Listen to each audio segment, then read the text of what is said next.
Greetings, beloved brothers and sisters. I wish to speak with you today about self-esteem.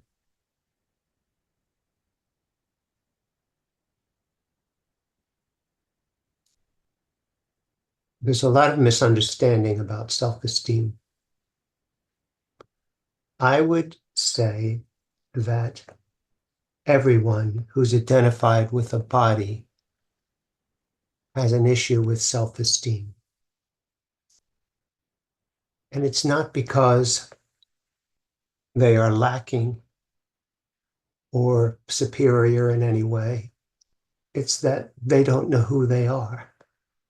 When you're identified with your body, you will have an issue with self-esteem because you don't know yourself.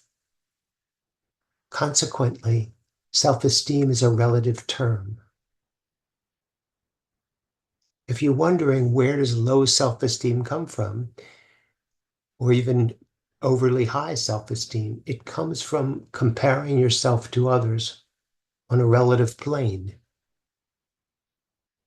Whenever you compare, as I've often said, you end up with two untenable alternatives. One is you feel insecure, and the other you feel smug, neither of which are true. Most people have some form of low self-esteem based on the comparisons they've made with other people or what they've been told when they were very young and impressionable about themselves. And the best they've been able to come up with is a kind of acceptance of limitation. This dear one used to love a comedy routine by Al Franken where he played this character called Stuart Smalley. And Stuart would look at himself in the mirror and say, I'm good enough and I'm smart enough and doggone it, people like me.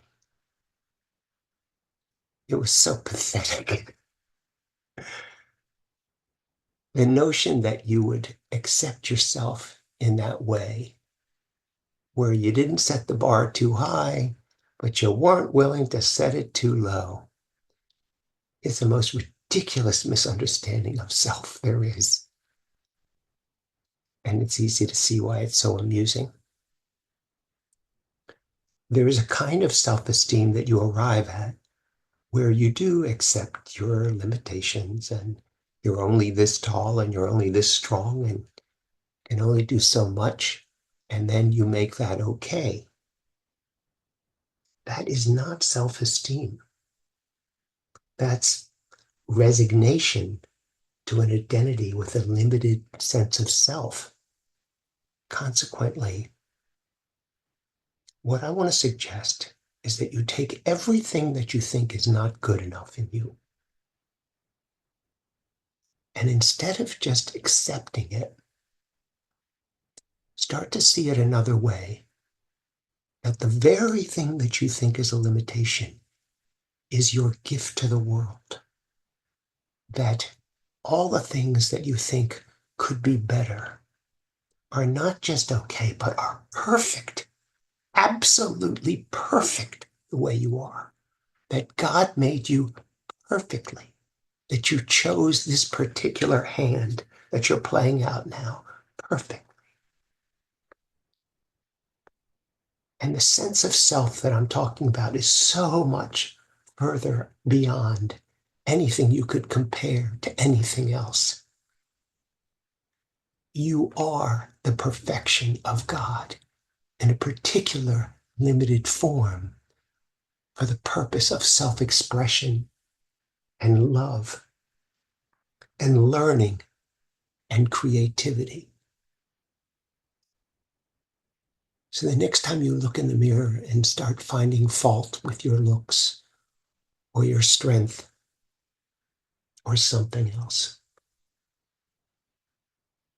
take a deep breath and see the perfection that you are, the absolute perfection that you are, exactly the way you are, that your circumstances are exactly the way they are, that your relationships are exactly the way they are. and see the gift to yourself that this has been.